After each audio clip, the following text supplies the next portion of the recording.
अब तक की कहानी में सलोनी, चेतन और उसके परिवार वाले सलोनी के पग फेरे की रस्म के लिए उसके यहाँ आते हैं। वहीं अनीता जी किशोर जी से पूछती है कि आखिर पुजारी ने कुछ तो किया है, तभी तो सलोनी की तबीयत अब ठीक लग रही है। अब कहानी आगे। किशोर जी कहते हैं, हाँ, मैं जब सुबह गया था पुजारी जी के पास, तब मैंने उन्हें पूरी बात तो नहीं बताई क्योंकि पुजारी जी किसी काम में लगे हुए थे।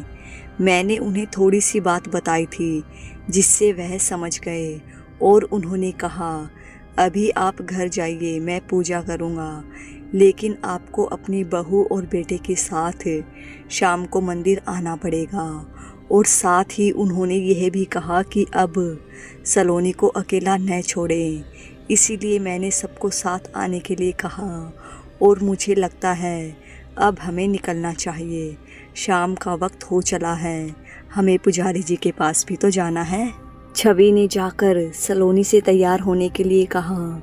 सलोनी अपने घर में सभी से मिलकर विदा लेने लगी।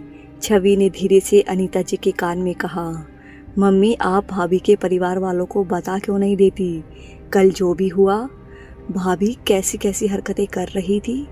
अनीता जी ने भी सोचा कि छवि ठीक कह रही है, उन्हें सलोनी के परिवार वालों से बातें करनी चाहिए। इससे पहले अनीता जी किशोर जी से यह बात कहती, किशोर जी ने जल्दी से गाड़ी में बैठने के लिए कहा। फिर अनीता जी भी सोचने लगी कि शाम को पुजारी जी के पास तो जा ही रहे हैं, जो भी होगा वह ठीक कर देंगे। सभी लोग विदा लेकर गाड़ी में बैठ गए और चल दिए। चेतन ड्राइविंग कर रहा था, सलोनी उसके साथ आगे बैठी थी, बाकी सब लोग पीछे बैठे थे। सभी लोग हंसते हुए बातें करते जा रहे थे। तभी एकदम सलोनी चिल्लाकर बोली, चेतन! सलोनी की इस तरह आवाज़ सुनकर सभी लोग डर गए। उन्हें लगा कहीं सलोनी को फिर से तो कुछ हो नहीं गया। चेतन ने एकदम से ब्रेक लगाई और बोला, क्या हुआ सलोनी, तुम ठीक तो हो ना?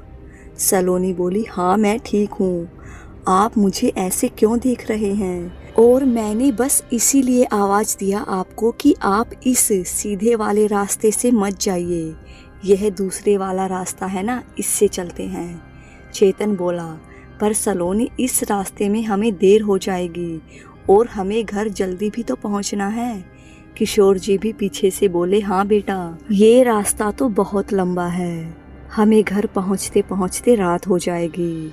सलोनी बस एक ही बात बार बार रटे जा रही थी, मुझे इसी रास्ते से जाना है, मुझे इसी रास्ते से जाना है।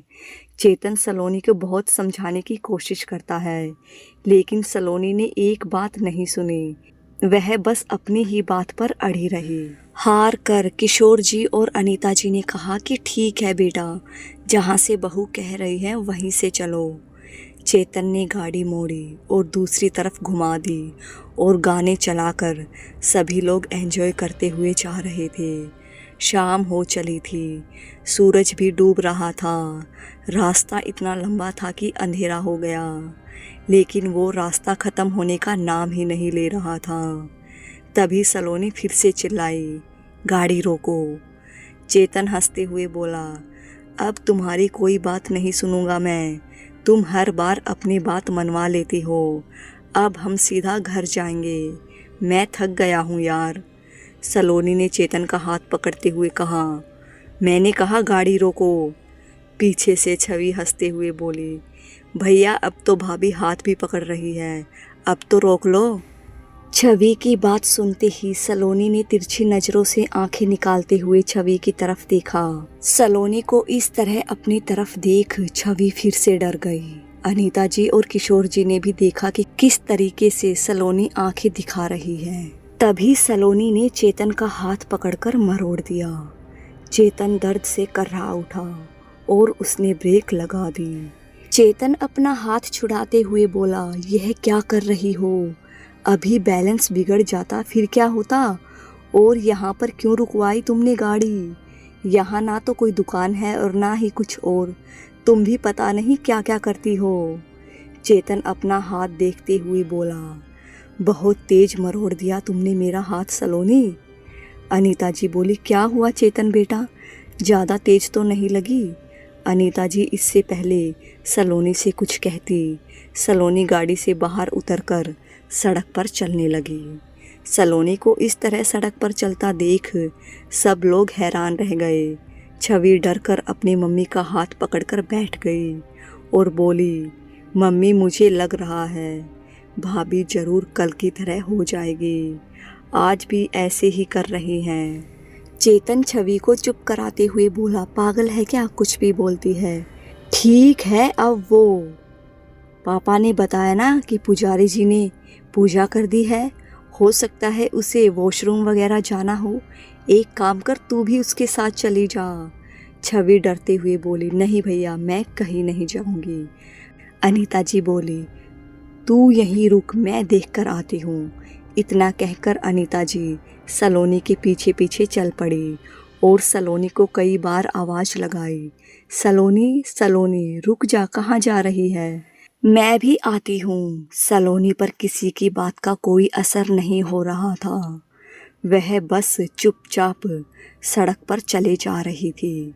चेतन और किशोर जी गाड़ी में से सब देख रहे थे।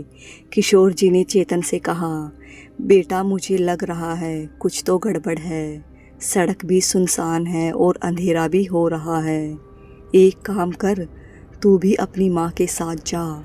चेतन ने कहा, ठीक है पापा, मैं देखकर आता हूँ, आप छवि का ख्याल रखना। इतना कहकर चेतन भी सलोनी के पीछे पीछे चल दिया। उसने भी कई बार आवाज़ लगाई, सलोनी सलोनी रुक जाओ, कहाँ जा रही हो?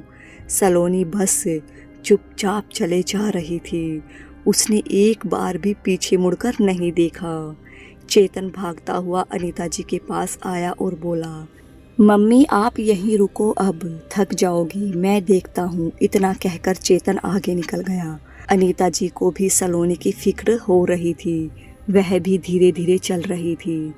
थोड़ी दूर जाने पर सलोनी वहीं रुक गई और सड़क से उतरकर सामने की ओर देखकर मुस्कुराने लगी। चेतन भागता हुआ सलोनी के पास आया और उसे इस तरह मुस्कुराता देख हंसते हुए बोला, क्या यार सलोनी, तुमने तो इतना भगा दिया मुझे, इतना दूर आना था तो गाड़ी में बैठकर आ जाती ना, और ये तुम किस तरफ देखकर मुस्कुरा रही हो? चेतन जैसे ही सलोनी के बराबर में आकर खड़ा हुआ, उसने सामने देखा तो हक्का बक्का रह गया। उसकी आवाज़ बिल्कुल बंद हो गई। उसे समझ नहीं आ रहा था कि आखिर वो क्या करे, कभी सामने देखता तो कभी सलोनी की तरफ।